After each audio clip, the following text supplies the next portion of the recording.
Yeah, I totally get it. So we're chuckling for everybody who's just now watching.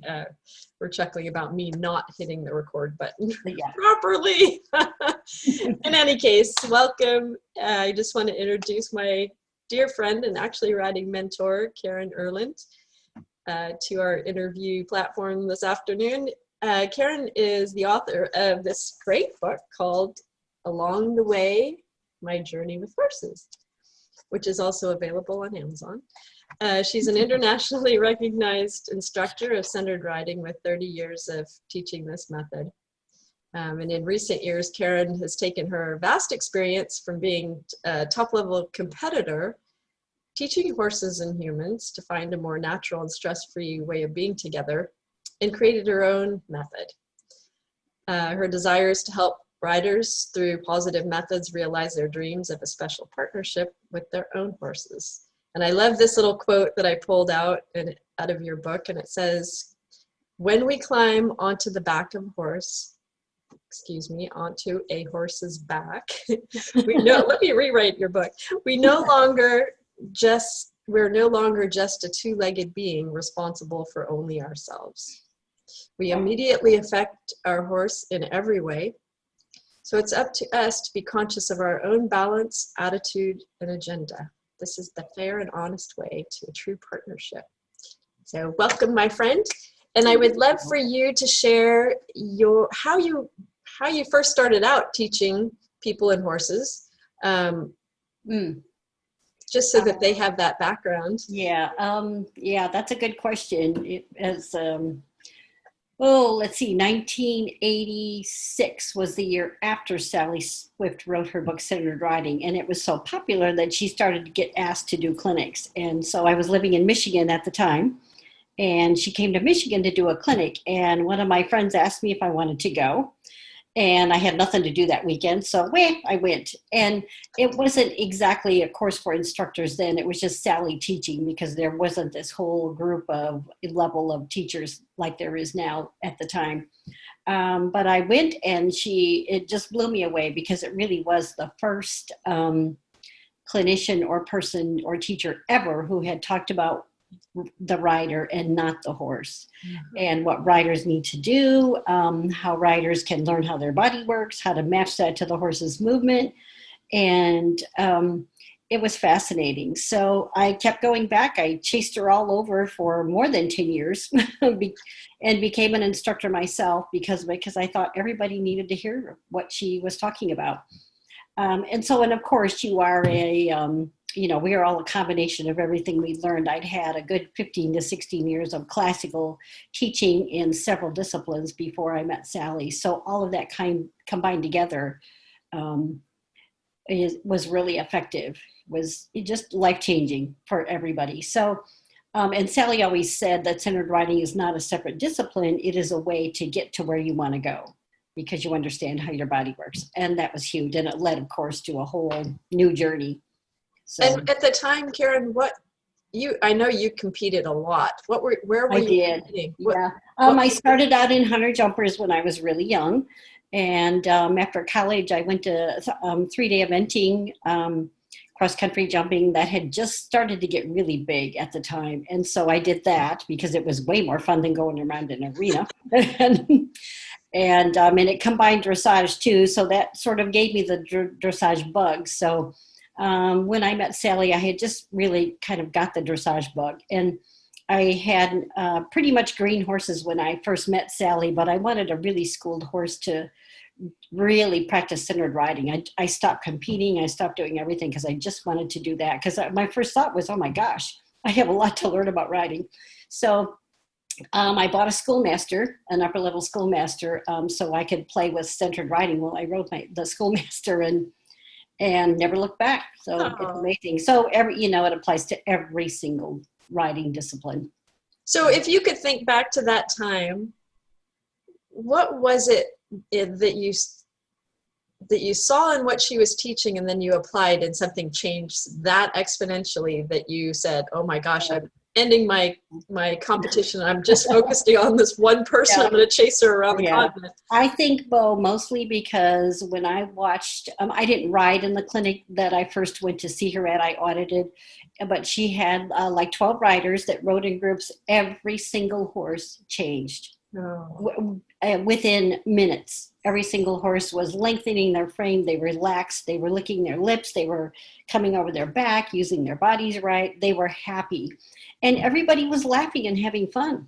Oh. And, and back in the day, I mean, it was mostly, if you didn't cry once a week, you weren't getting a good lesson, clinics were hard work, I think that still goes on now. Of course it does. Yeah. I just avoid that now. But anyway, so she was a master at teaching teachers how to teach. So that's why I got hooked in, that was not my intention, but it was, too good to just walk on by. And I thought everybody needs to know this. So that was that. So that was 1980. 86. Yeah, okay. And then you said 10 years, so 96. Oh, probably more than that. Yeah. Sally quit traveling after a while, but there were by then, of course, many more, top level, level 4 instructors. So I ended up just going up through the ranks, kind of, drug by the hair, so to speak. I wasn't planned. It just happened because I loved it so much. I just kept going. So fast forward then to now, and you're out there teaching still locally in Washington State, correct? Yes. Yeah. Okay. Mm-hmm. Can you tell the viewers maybe 3 things that you see very often when somebody's new and they come to you and they're looking for a different way of being? Something that you most commonly see and then say. Oh, yeah. What would those be? Most common things are riders who are very stiff and working too hard because they think that's what they have to do, and not allowing their bodies to flow. And they don't know how their bodies work and move. I didn't, so I understand, so they don't know how to flow with the horse with their body. And flow in your body creates flow in the horse. So mostly people are just stiff. And the old-fashioned methods of heels jammed down and knees locked in, it's very uncomfortable for horses, and it's very awkward for us too. So it's just learning a more natural way of moving up there and allowing your body to move. So stiffness is the big one. Over-focused on the horse and not being aware of your surroundings, and not deep and full breathing, not using good full breathing. So those are probably the biggest things. And then how does the horse interpret not breathing? I mean, because people laugh, I know. You say, are you still breathing? Well, they're still breathing because they're still up there, but there's a difference. Really, it's not good breathing. They totally mirror us, whether we're on the ground or on their back. And I think that's one thing people don't always understand. Horses are not an ATV. So people who have done a lot of groundwork understand their body affects how the horse, uses it or moves on the ground. But when we get on, it is just as much, if not more so. So if I'm holding my breath, my horse isn't breathing well. If I'm tight in my back, my horse is tight in his back. If I'm looking down, my horse is going to be down on his forehand. So everything we do affects how they are. They might be big and we might be small, but when we get up there, our balance truly affects them. So they weren't made to carry a rider. So we really owe it to them to be our best self up there and be in self-carriage ourselves. So that's a great lead into the next question that I just popped into my head as we're talking, is how can we do that? How can we do that? What are some ways that we can become more balanced on our horse? Good question. I think that it starts on the ground. Okay. Absolutely, yeah. So what helped me the most change in the beginning, because I was a hardcore jumper. Oh, heels jammed, knees squeezed, the whole 9 yards. I could hold my breath through a 6-mile cross-country course and jumps, Yeah, so you don't even realize you're doing it. So becoming body aware, and the best way to do that is by not being on the horse. So body modalities that are good are just Tai Chi classes. And Feldenkrais instructors, Alexander technique teachers, all of this body awareness that Sally used in her teaching came from those places. So when she said, suggested to us that we go pursue all those things. I did everything she said because I wanted it. And it's life changing just for your health. Even horse is not considered just the use and carriage of yourself. It's life giving. So I start off the horse. Well, if we obviously can't balance ourselves on the ground, then how can right, we yeah, and it carries over to the horse, yeah. And just going back to the very simple, basic things, just breathing and relaxing and being body aware, how the horse moves your back. Ride bareback a little bit if you have a safe horse for that, and learn how they're really actually moving you around. So that's the I think it definitely starts on the ground. I would not have changed as much as I had. When I started with centered riding, I took Alexander lessons every week for 2 years. And I would take my students to lessons with me. I would take my saddle on a saddle stand and have them work on me. I did everything possible. When I found a good Feldenkrais person, I took classes. It's a And a lot of those things, and I know because of some of the experiences I've had, are very small movements that make huge changes. right For the people right that don't understand what those things are all about. right yeah. Amazing. Yeah, absolutely. Yeah, it really is. It's about having flow in your body, but being quiet on the outside. And horses appreciate that. Yeah. They don't like us being stiff on their back or, flailing around or over exaggerated aids. They don't like any of that, and they don't need it. They're very sensitive. So Nice. Okay. yeah. So, what are some of the things that you find that you say repetitively? Oh, the lessons I could give on the telephone, those. Let's see. Mostly, I would say be aware of your peripheral vision.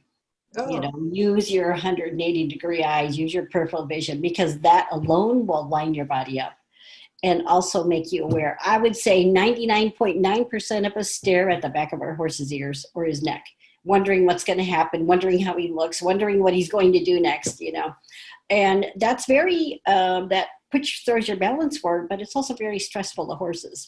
We're staring at the place where, the cougar would jump on their, neck. So be peripherally aware and notice how much that changes your balance and your breathing. Because when your body is lined up in vertical, then you can breathe fully. So that alone will change your breathing if you do one thing. I think that's the huge one. Okay. Be aware of the balance of your saddle on your horse's back.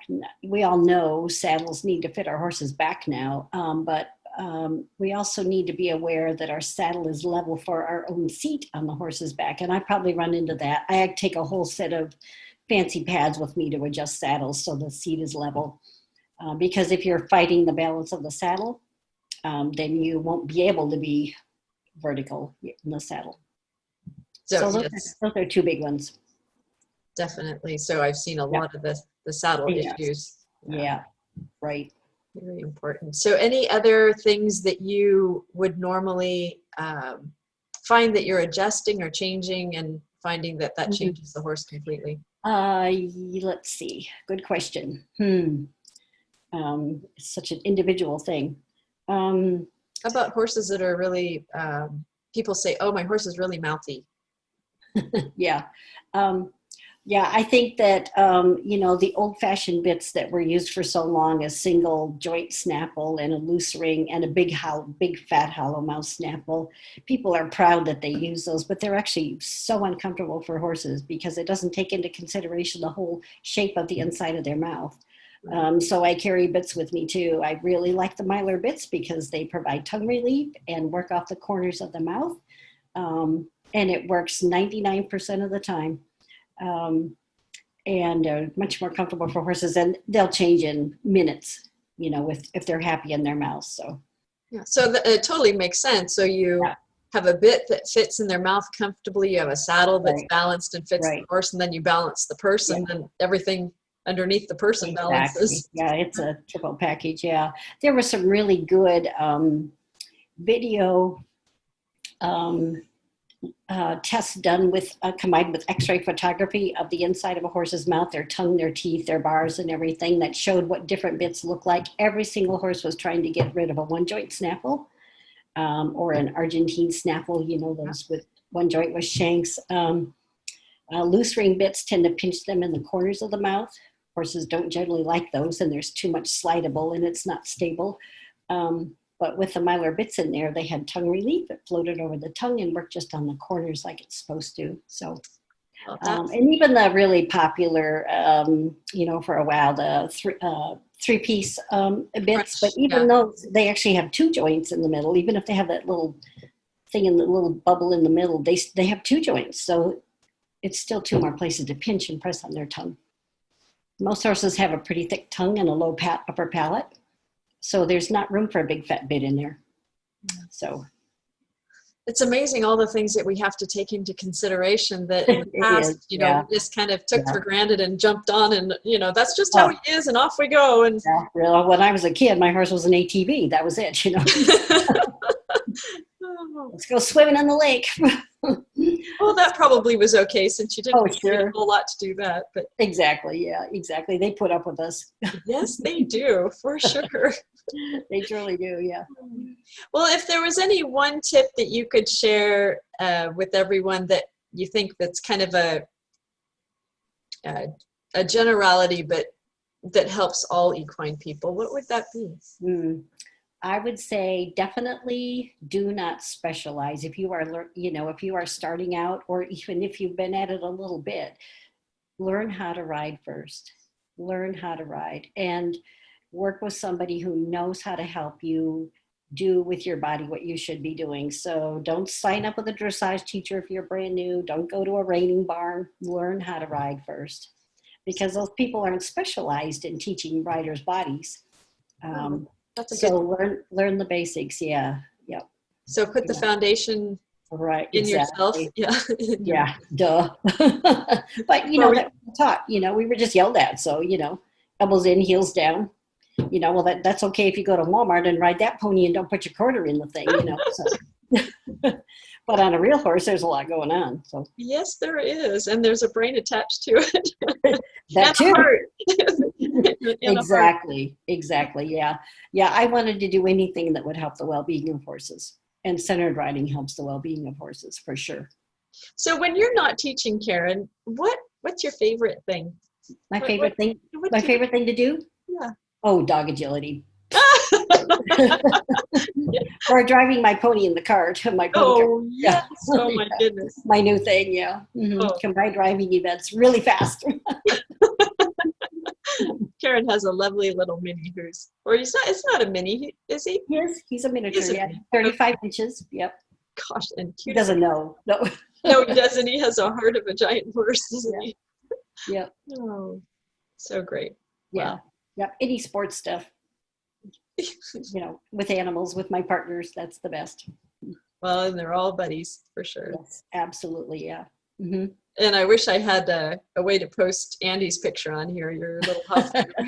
Absolutely. Well, he's on the cover of the book if they want to see. So yeah, he's a doll, and what an Einstein. Oh my gosh, yeah, I was very lucky. Yes. So we have a couple of minutes actually before we're off the air. Do you want to just give a little rundown on how you ended up meeting Andy, and because that wasn't an event that you had planned? No, it was not. No, I was between horses, and I was teaching a lot of clinics all over the U.S. And I was looking for my next, upper level dressage, fancy, Lusitano or Andalusian. I wanted a horse that would take me to Grand Prix, right? So anyway, I hadn't been able to find anything, and I was everywhere, and I looked, and I was home on a break, and a friend called me up who bred and raised halflingers, and she said, Karen, I have this pony, and he needs a rider. He was 4, I think then, or 5, and she didn't ride anymore. She was older. She said, will you come and ride him? He just needs some exercise. And so I thought, I don't want to ride a pony. But I went, and I fell in love in 2 seconds flat, because he just has a heart of, the heart of a champion. He loves everything. He loved trails. He loves jumping. He loved dressage stuff. He loves going to clinics. He loves showing off. And he's just the sweetest, most well-mannered guy. He's really, really wonderful. So and he's how old now? He's 21. Oh, yeah. You've had him for a few days, haven't you? I have, yeah. We're good buddies. We've been to the beach and the ocean and all kinds of great things. He's a good guy. He looks 5. Those draft ponies hold their stuff. Yes, they do. Yeah. He's lovely. So that's how I And met I've had the absolute pleasure of playing with him on the ground and riding him. He's butter soft everywhere, and such a just a funny sense of humor. Yeah, he does. Yeah, he is funny. Yeah. Yeah. Well, I just want to thank you so much for taking time out of your day and visiting with us and sharing My your knowledge. pleasure. If I know that you teach here in Washington because I've been in the arena with Yeah. you. Yep. How do people get a hold of you if they're out of state, or is there a way for them to get a hold of you if they, let's say they thought, wow, I really want to have some time with you, maybe via Zoom? Yeah, that I'm virtual- doing, right now anyway, I'm doing video lessons for people. You know, they send me a video and we can chat on the phone, or I can send back comments, or both. I've been doing that. And hopefully clinics starting up in the fall again. Okay. And so when they send you videos, Karen, are they doing that through your email? How are they doing that? They can email, they can send me the YouTube, put it on YouTube and send me a link. Okay. Most people send through email. Okay. So I'll be sure that at the end that the editor for the videos, that all that information's embedded on here so that people can see that. Yeah, they can find me on Facebook under my name too if they do Facebook. So okay, so spell Karen. Karen, Karen Irland. Perfect. Okay. On Facebook. Absolutely. With lots of pictures of horses and dogs. Hey, that's the best. Yeah, you bet. Alrighty. Well, I hope that you have a lovely rest of your afternoon, and thanks for sharing some time. Yeah, my pleasure. Thank you for having me. I'll talk to you Absolutely. later. Okay. Bye-bye. Bye-bye.